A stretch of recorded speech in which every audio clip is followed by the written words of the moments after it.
Hai, Assalamualaikum, apa khabar korang? Terima kasih sebab sudah klik video ni dan jangan lupa tekan tombol subscribe. Kembali lagi bersama saya AA berbagi info dan kisah menarik. Oh, sebelum tu jangan lupa tekan tombol subscribe, tekan loncengnya juga.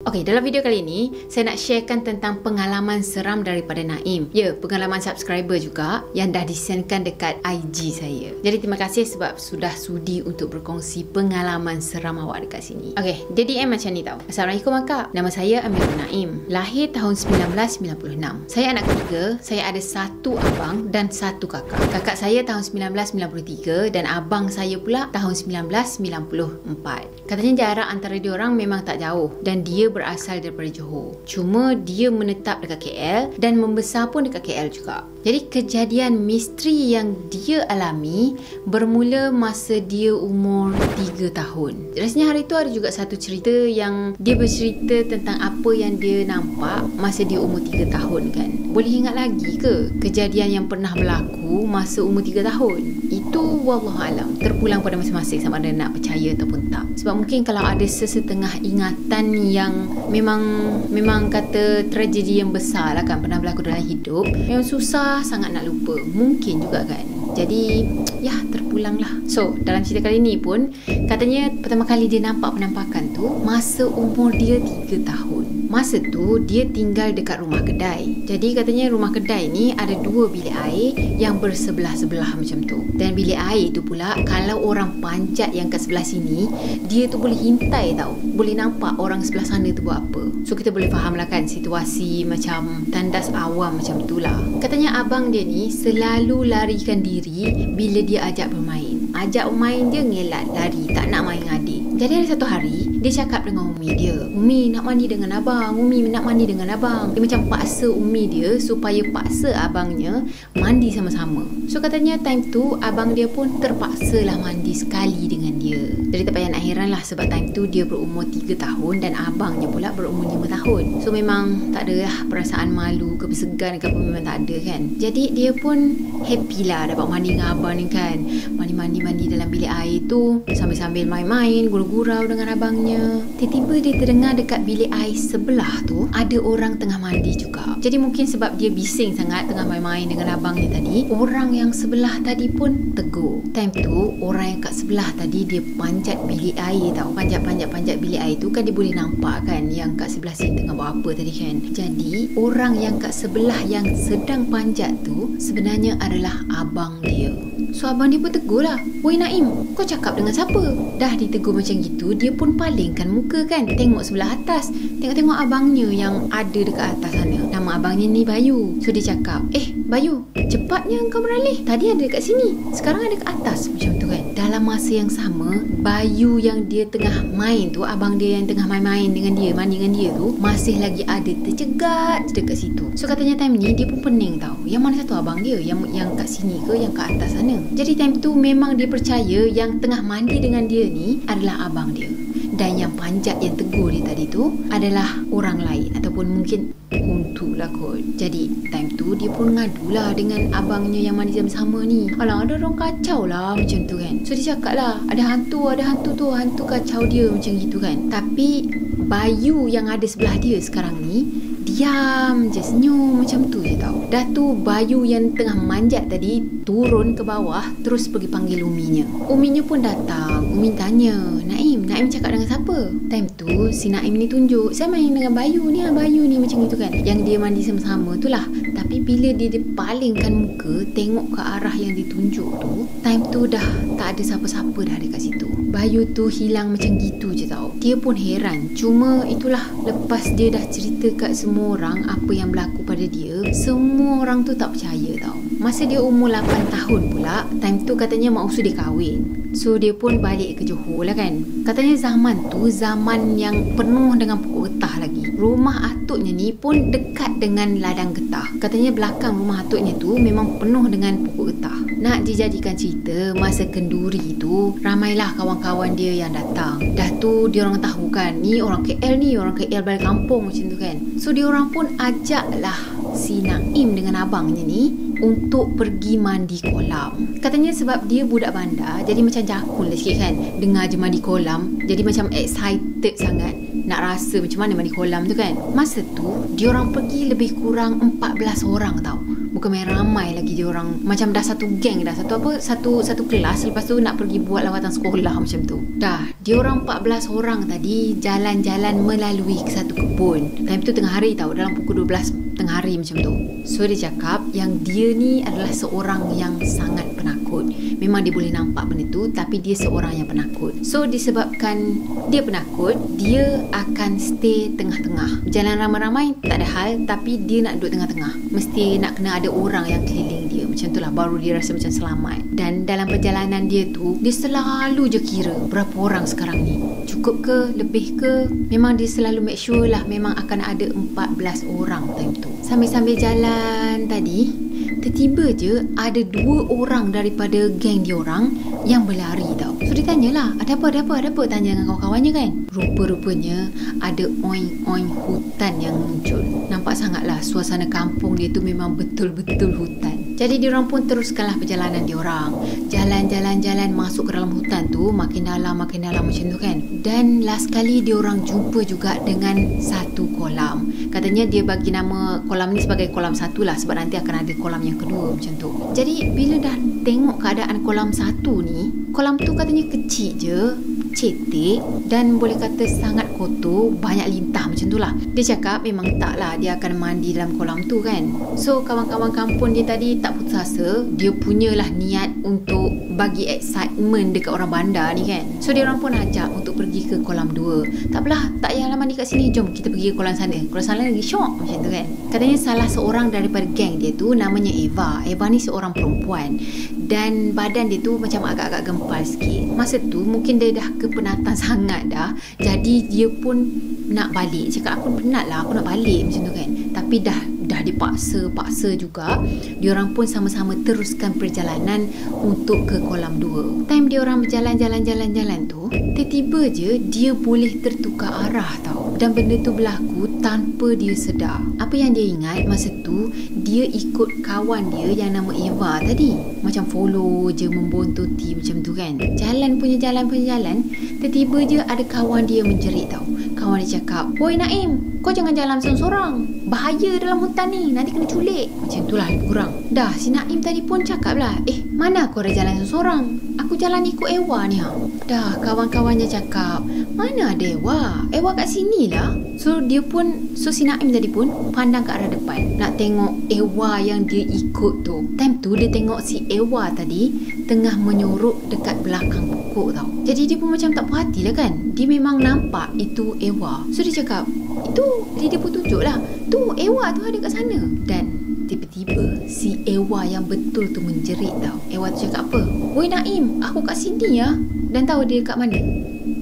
Dia dekat belakang dengan geng-geng yang lain. So siapa Ewa yang dia ikut tu? Cuma masa tu dia masih lagi keliru.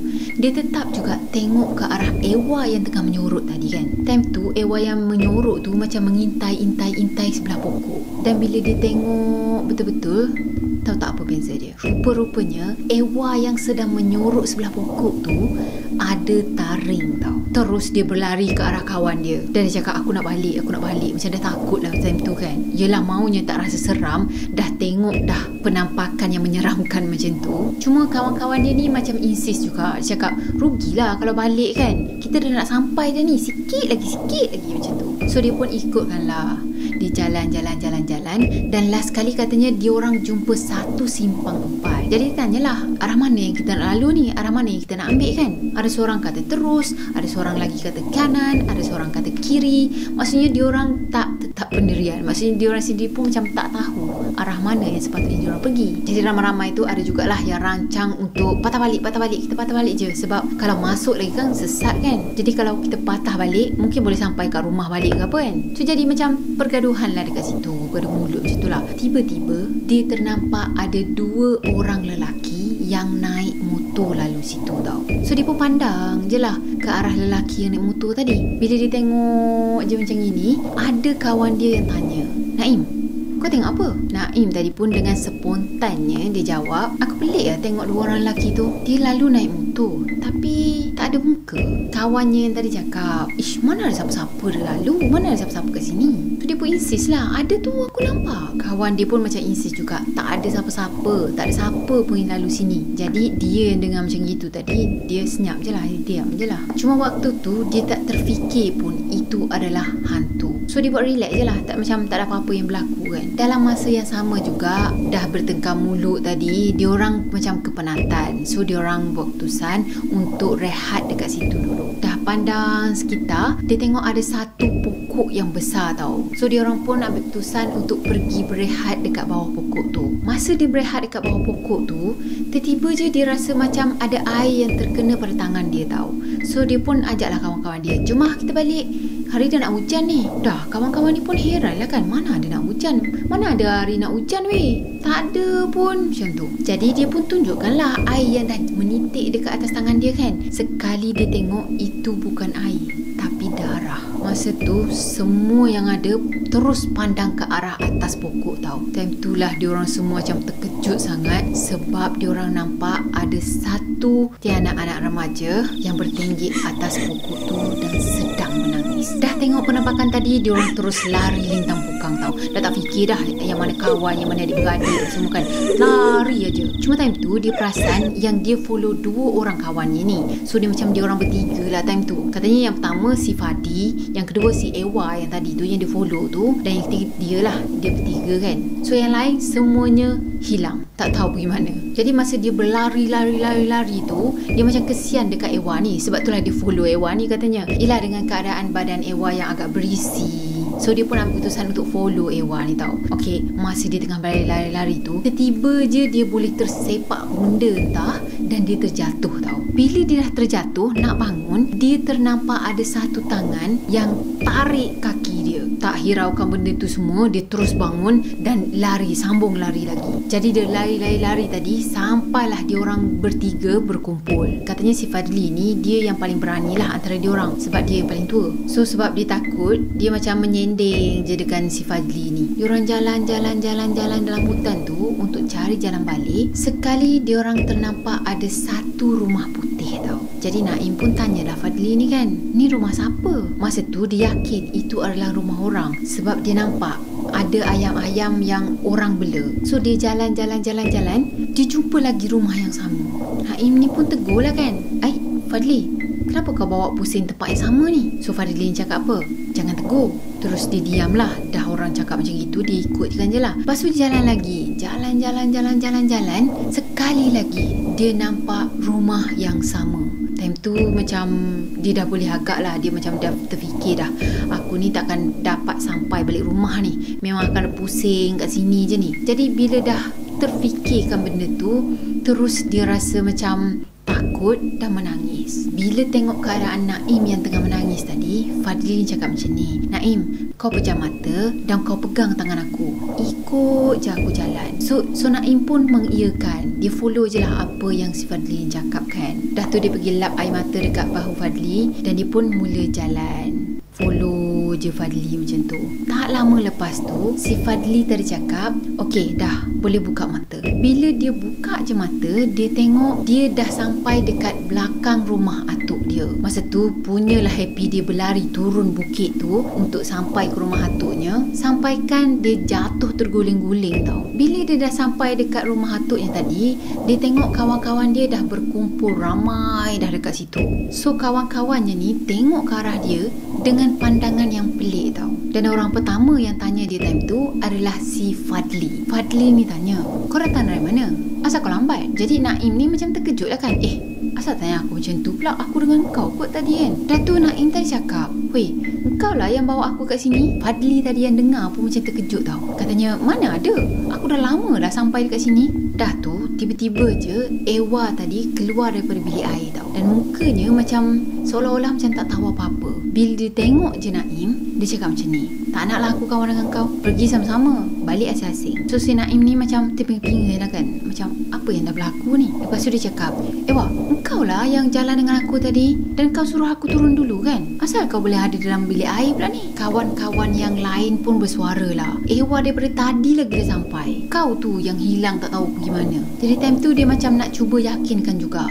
Dia cakap dia memang berjalan dengan Ewa dengan Fadli tadi. Sambil dia tunjuk lah dekat arah Fadli dengan Ewa yang minta dia turun dulu tu, yang masih lagi ada dalam hutan tu. Ya, time tu dia pandang ke arah diorang, dan sebab dah terlalu jauh, dia macam nampak kabur-kabur macam tu je lah. Cuma time tu dia bukan lagi nampak Fadli dan juga Ewa, tapi dia nampak orang yang macam kabur-kabur hitam macam tu. Katanya mukanya macam tak seberapa, dan diorang tu berpakaian tradisi orang-orang lama. Gambaran yang dia buat kat sini lebih kurang macam orang bunian lah. Terus dia lari, lepas tu cari neneknya dan cerita apa yang dah berlaku. Cuma bila dah cerita, memang dia pula lah yang terkena. Dia kena marah dengan neneknya. Katanya orang tu pesan, kalau tengah hari jangan keluar merayau sebab ada setan melintas macam tu. So sebab dia tu orang KL, dia tak faham sangat apa yang dimaksudkan dengan setan melintas. Cuma bila dia cerita dekat semua orang marahkan dia dan cakap dia ni macam menipu. Yelah, kalau tak jadi dekat diri sendiri, memang menipu lah kan. Bila dah jadi, bila dah pernah alami, barulah percaya. Okey, ada satu lagi kejadian. Kejadian ni berlaku masa dia darjah 5. Katanya time tu dia bersekolah dekat Sekolah Pandan Jaya. So sekolah ni ada 3 blok dan semua bloknya penuh. Cuma ada satu blok dekat tingkat 4 tu, diorang kosongkan satu tingkat tau. Macam sengaja dikosongkan macam tu. So katanya time tu masing-masing macam nakal lagi, dan geng-geng diorang pun adalah yang berani 2-3 orang macam tu pergi ke blok yang kosong tadi dan cabar hantu supaya keluar. Jadi sebab dikosongkan, memang tak ada siapa pun yang berani untuk pergi ke tandas tingkat 4 tu. Katanya in case ada yang mengajar dekat tingkat 4 tu pun, kalau diorang nak pergi tandas, mesti diorang akan turun ke tingkat 3 untuk guna tandas dekat tingkat 3 lah. Jadi pada penghujung tahun, lepas je exam hujung tahun, macam sekolah diorang ni macam longgar lah sikit. Peraturannya pun tak ketat macam biasa. Jadi ada salah seorang kawannya ni pergi bawa telefon Sony Ericsson. Katanya telefon tu yang jenis slide, lepas tu dapat rakam lah, ada kamera lah. Kiranya kalau zaman dulu-dulu, kalau dah boleh guna telefon yang macam gitu, dikira antara orang-orang yang kaya. Okay, so diorang berpakat, kawan-kawannya ni berpakat untuk pergi ke dalam tandas dan rakam. Kok lah boleh jumpa penampakan apa-apa macam tu. Kreatif jugalah kan. Baru je darjah 5 tapi dah terfikir untuk ghost hunting macam tu kan. Saya time darjah 5 dah tahu dah tandas tu macam orang cakap berhantu. Memang nak jalan dekat dia pun tak jalan. Rela tu pergi ambil side. Macam tu. So time tu kawan-kawan dia ni pun pergilah ke tandas dan rakam. Katanya dah 3 kali dah dia orang semua pergi, tapi dia tak follow sebab dia penakut. Dan last kali dia dipaksa untuk ikut juga. Sebenarnya dia bagi gambaran tentang bangunan dekat sini, bangunan sekolah dia lah. Dan saya tak tahu macam mana nak explain tentang bangunan dia ni. Jadi kita skip part ni. Kita cuma kena faham yang tingkat yang keempat tu berhantu. Jadi katanya untuk pergi ke tandas tu, diorang kena lalu 3 kelas yang kosong. So sebab kena paksa tadi, dia follow jugalah. Dia jalan berlima time tu. Masa tu macam biasalah, dia tetap juga nak berada dekat tengah-tengah sebab dia takut kan. Lalu dekat kelas pertama, tak ada apa-apa. Dia pun tak nampak apa-apa. Lalu je kelas nombor 2, dia mula rasa meremang. Dan time tu dia memang takut sangat. Dia dah tak nak pandang mana-mana dah. Pandangan dia hanyalah ke bawah. Dia jalan, dia tunduk je tengok kaki dia. Masa dia lalu kelas nombor 3, dia nampak ramai sangat lelaki dan juga perempuan yang berpakaian macam askar Jepun. Time tu terus dia lari balik ke kelas. Diorang macam insist juga, diorang nak tengok, diorang tak nampak benda tu kan. So time ni diorang tu suruh Naim ni yang tunjuk, jadi diorang yang akan rakam. Yelah sebab diorang fikir kalau ikut kamera ni bolehlah nampak penampakan-penampakan tu semua. Jadi dia cakap lah dekat situ ada, dekat sini ada, kawan-kawan dia rakam macam tu kan. Tapi bila tengok balik tak ada apa-apa pun. So time tu dia dah tak nak dah. Dia tak nak tunjuk apa semua, dia tak nak. Sampaikan dia menangis tau. Jadi sebab dia dah menangis, dah tarik perhatian cikgunya. Dan cikgunya pun datanglah tanyakan kenapa kan. So dia pun cakap lah. Jadi time tu diorang semua kena marah. Sebab cikgunya cakap itu tempat larangan, tak boleh nak pergi ke situ. Cikgunya cakap, nak cikgu panggil polis nak. Pergi lagi cikgu panggil polis, tangkap korang semua. Bila kawan-kawan dia tadi dengar je cikgu cakap itu adalah tempat yang keras, so dia pun makin macam berkobar-kobar tau untuk pergi ke sana dan rakam. Katanya selagi tak jumpa, tak nampak depan mata, selagi itulah tak puas hati. Jadi esok harinya tu, diorang ni semua ajak lagi si Naim untuk pergi explore tandas tu dan rakam. Kiranya kalau kau nampak apa-apa, kau beritahu kat mana kan. Jadi aku akan rakam macam tu. Jadi time tu kawan dia ni kiri kanan tahu pegang tangannya, tak nak bagi lari lagi. Memang betul-betul terpaksa lah, tersepit dia pun. Dah tu dengan keadaan terpaksa, dia pun berjalan lah. Jalan sampai dekat kelas yang nombor 1. Dekat kelas nombor 1 tu memang tak ada apa-apa. Macam yang sebelum ni juga tak ada apa-apa. Tapi sampai je dekat kelas nombor 2, dia nampak ada seorang perempuan yang berpakaian Jepun tengah berdiri dekat atas meja. Cuma sebab dia rasa macam takut sangat time tu, dia tak tunjuk pun dekat kawan-kawannya. Tapi kawan-kawan ini macam perasan lah perubahan yang jadi pada dia kan. So kawan-kawannya tanyalah, kau nampak apa? Cuma dia diam, dia tak nak cakap. Dah tu dia teruskan berjalan sampai ke kelas nombor 3. Dekat kelas nombor 3 tadi, dia nampak ada sekumpulan pelajar Jepun, ada perempuan, ada lelaki dan ada seorang cikgu yang tengah mengajar tau. Patutlah dikosongkan, rupa-rupanya ada bangsa lain yang sedang belajar dekat kelas tu. Masa si Naim ni terpandang ke arah mereka, diorang semua palingkan muka dan tengok ke arah Naim ni tau. Katanya time tu tak mungkinlah dia nak lari ke arah belakang sebab ada cikgu yang tadi kan. So dia pun berlari ke arah tandas, ke arah depan lah. Katanya dalam tandas tu ada 7 makut tandas. So dia orang pergi buka pintu satu per satu. Buka pintu nombor 1, tak ada apa-apa tau. Sama-sama rakam ni, kawan-kawannya rakam kan. Buka pintu nombor 2 pun tak ada apa-apa juga. Sampai dekat pintu nombor 3, baru je dia nak tolak, tiba-tiba pintu tu dihempaskan. Dan time tu dia ternampak ada sesosok pelajar perempuan dalam toilet. Cuma dia diam je, dia tak tegur lah. Terus dia cakap dengan kawan dia, aku nak balik, jomlah balik macam tu kan. Tapi kawan-kawan dia ni macam maksa juga. Biasalah orang yang tak nampak macam mana kan. Dia maksa juga, jom kita pergi ke sinki kan. Bila dah sampai dekat sinki tadi, si Naim ni ternampak ada seorang pelajar perempuan yang ada duduk dekat bawah sinki tu. Keadaannya tu macam tengah merajuk dengan sesuatu macam tu lah. So time ni dia tunjuk je ke arah penampakan yang dia nampak tu, dan kawan-kawan dia yang lain macam rakam kan. Tak cukup dengan tu, dia orang pergi tengok kat cermin, lepas tu cabar-cabar, tak tahulah cabar apa, mungkin main Bloody Mary ke benda kan.